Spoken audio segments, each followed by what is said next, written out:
Hi friends, welcome to Shailaja all in one channel. Friends, ఈరోజు మనము ఉల్లికాడలు కోడిగుడ్డు కూర ఎలా చేసుకోవాలో చూద్దాము.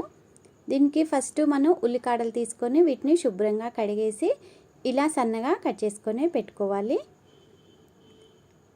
ఆ తర్వాత స్టవ్ మీద కళాయి పెట్టుకొని ఆయిల్ వేసుకోవాలి. ఆయిల్ వేడెక్కాక పోపు గింజలు వేసుకోవాలి. ఇంకా ఎండుమిరపకాయలు కూడా వేసుకొని వేయించుకొని ఆ తర్వాత ఉల్లిపాయ ముక్కలు, పచ్చిమిరపకాయ ముక్కలు, కరివేపాకు కూడా వేసుకొని వేయించుకోవాలి. ఇవి వేగాక ఇందులో అల్లం వెల్లుల్లి పేస్ట్ కూడా వేసుకొని వేయించుకుందాము.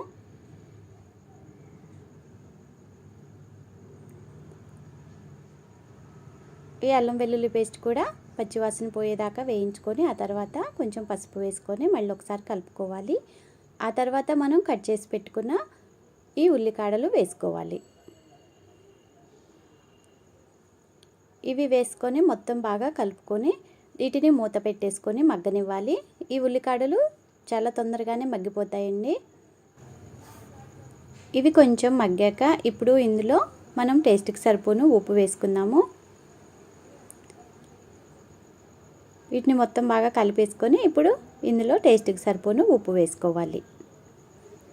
ఉప్పు వేసుకొని కూడా మళ్ళీ కలిపేసుకొని మూత పెట్టేసుకొని మళ్ళీ కొద్దిసేపు ఉడకనివ్వాలండి. ఫ్రెండ్స్, మీరు ఇప్పటి వరకు మన ఛానల్ని సబ్స్క్రైబ్ చేసుకోకపోతే ఇప్పుడు సబ్స్క్రైబ్ చేసుకొని పక్కనే ఉన్న బెల్ బటన్ని క్లిక్ చేయండి. ఇలా ఉప్పు వేసుకున్నాక వాటర్ అనేది కొంచెం ఎక్కువ వస్తుంది. ఆ తర్వాత దీనిని మొత్తం మిక్స్ చేసుకొని ఇప్పుడు ఇందులో టేస్ట్కి సరిపోను కారం వేసుకోవాలి. ఇది మసాలా కారం అండి. నేను ఇంతకుముందు మీకు ఒక వీడియో పెట్టాను, ఈ మసాలా కారం వీడియో. ఈ కారం వేసుకోండి. లేదు అనుకుంటే ఈ కారం లేకపోతే ప్లెయిన్ కారం వేసేటప్పుడు అయితే మనం ఎల్లిపాయ కారం వేసుకోవాలి. అప్పుడు టేస్ట్ చాలా బాగుంటుంది. ఆ తర్వాత ఇంకా మనం మసాలా కూడా వేసుకోవాల్సి వస్తుంది. ఇలా కారం వేసుకొని ఆ తర్వాత మొత్తం కలుపుకున్నాక ఇప్పుడు ఎగ్స్ వేసుకుందాము. మనకి ఎన్ని ఎగ్స్ కావాలంటే అన్ని వేసుకోవచ్చు. ఇలా ఎగ్స్ వేసుకొని కొంచెం కలపకుండా మూత పెట్టేసుకోవాలి. ఇలా కొంచెం ఎగ్స్ అనేవి బాయిల్ అయ్యాక వీటిని ఒక్కసారి కలుపుకుందాము. మనకి పీసెస్ పెద్ద పెద్ద పీసెస్ కావాలంటే ఎక్కువసేపు కలపొద్దండి. చిన్న చిన్న పీసెస్ మొత్తం మిక్స్ అయిపోవాలనుకుంటే వెంటనే కలిపేసుకోవచ్చు. ఇలా కొద్దిసేపు మగ్గనివ్వాలి. ఒకసారి కలిపేసి కొద్దిసేపు మగ్గాక మళ్ళీ ఒకసారి మనం మొత్తం బాగా కలుపుకోవాలి.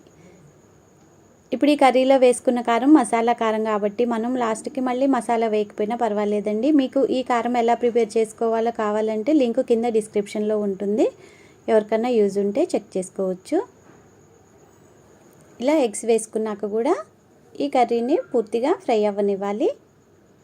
ఇది చపాతీలోకి ఇంకా పూరీలోకి అన్నంలోకి కూడా చాలా బాగుంటుందండి కర్రీ. మనం ఇంకా మసాలా ఏమీ వేసుకోవాల్సిన అవసరం లేదు, ఎందుకంటే కారంలో మసాలా ఉంది కాబట్టి. లేదంటే మాత్రం ఎల్లిపాయలు ధనియాలు కలిపి మిక్సీ పడతాం కదా, ఆ పౌడర్ వేసుకోవాలి. అంతే ఫ్రెండ్స్, ఎంతో టేస్టీగా ఉండే ఉల్లికాడలు ఎగ్ కర్రీ రెడీ.